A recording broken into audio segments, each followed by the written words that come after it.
Alright guys, welcome back to my channel. For the new subscribers, thank you for subscribing. For the viewers, thank you for clicking this video.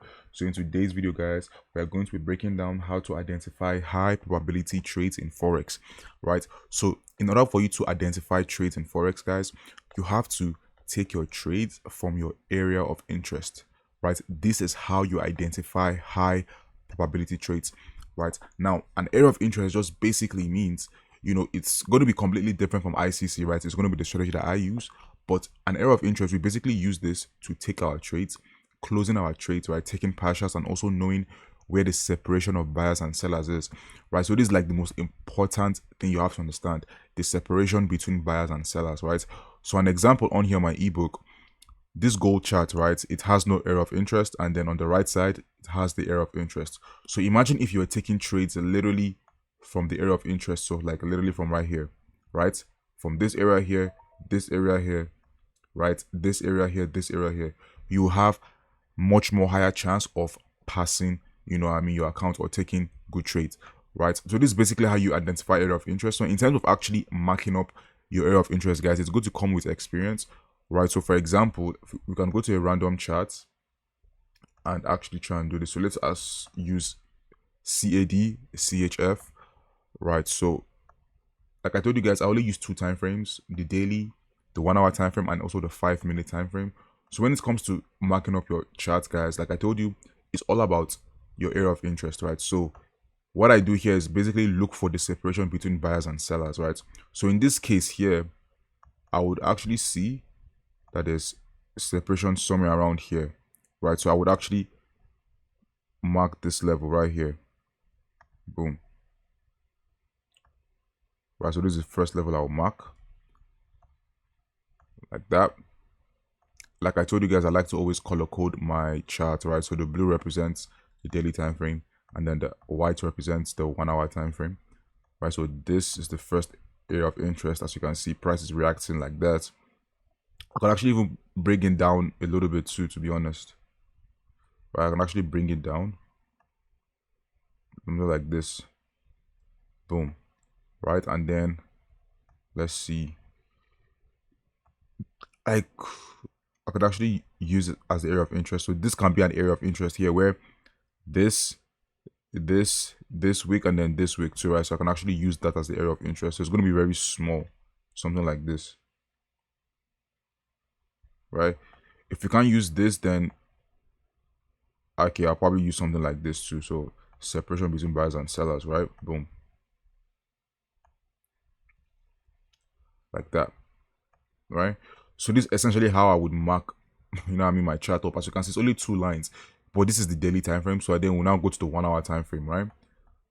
So the 1 hour time frame, like I said, guys, I use white, to show my markup and things. So in this case here, this looks like it's a choppy market, to be honest with you, right? But I do see like an area of interest here, right? So here's an area of interest. Boom. And then I do see this area too.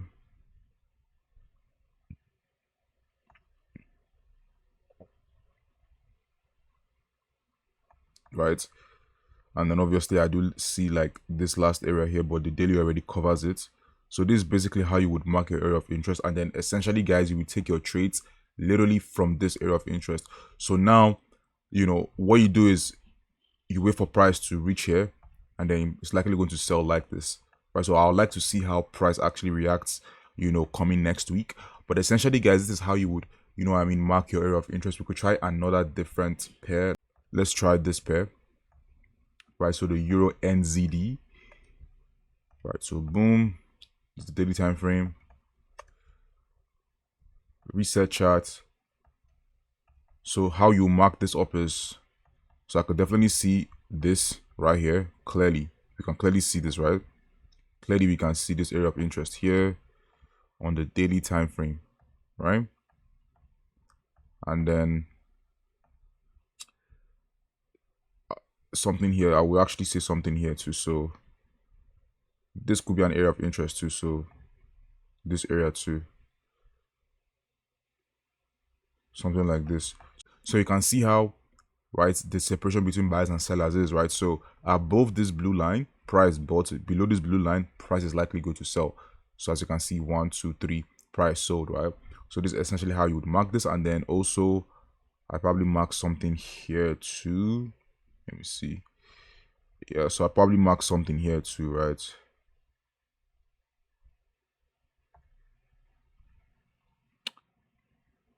Boom, something like this.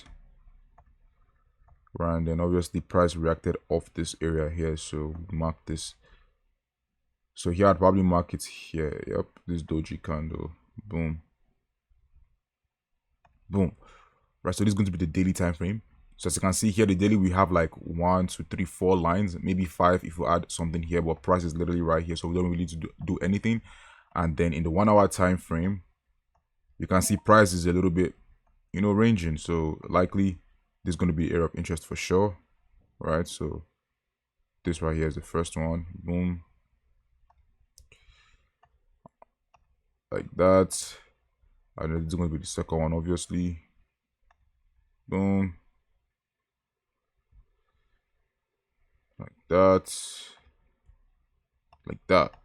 This is how I would mark this. And then, yeah, this is basically how I would mark this. And then if price was to come somewhere around here, then I would mark this as the area of interest, right? So this, another area of interest here, right? Because you can see that price above this area it bought, below this area it sold, right? So if I was to do something like this, extend this to the left, let's actually do this. Let's actually test this out. So if I was to extend this to the left, let's see if price actually reacted off this.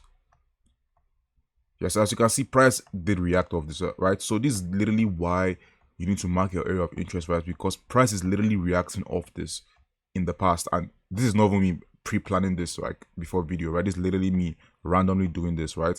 As you can see, price is reacting off this area here. So you see, even back then, since March, price still reacted off this area of interest. Yeah, it might disrespect it here, but like it still respected it here too, right? But yeah, this is basically how you would, mark high probability setups, right?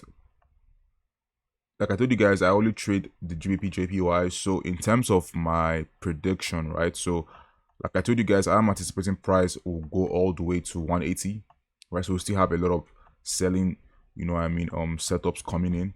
So I would suggest that price is likely going to do something like this, right? Buy up to here and then sell, or it might react off this area of interest here, right? This area of interest here, and then buy and then sell, right? Because again, the daily time frame, right, it gives the momentum, right? So notice how whenever price taps this daily area of interest, it's going to have a really huge push up. So I will anticipate a huge push up first, and then price will likely react off this area of interest, which is right here, right? Something like this. And then I'm just going to delete this. Boom. Right, so I do anticipate something like this where price will fake like it wants to buy, so likely retest here and then come here and then give like a really sick entry and then sell, right? And also in terms of area of interest too, right? So usually you can use a tight stop loss, around the area of interest, right? So if you did use a tight stop loss somewhere around here, you would not be pulled out, right? You still be in the trade, and you really have like a huge high risk to reward, right? As you can see, and then there's always chance for re-entry as price goes down. But yeah, guys, this is essentially how you would, take high probability trades, right? Yeah, I've basically ended the video. Just a little rant. It's very hard for me to say probability, it's very hard. But yeah, probability. But yeah, guys, I hope you enjoyed this video. I will see you guys in the next video. Peace.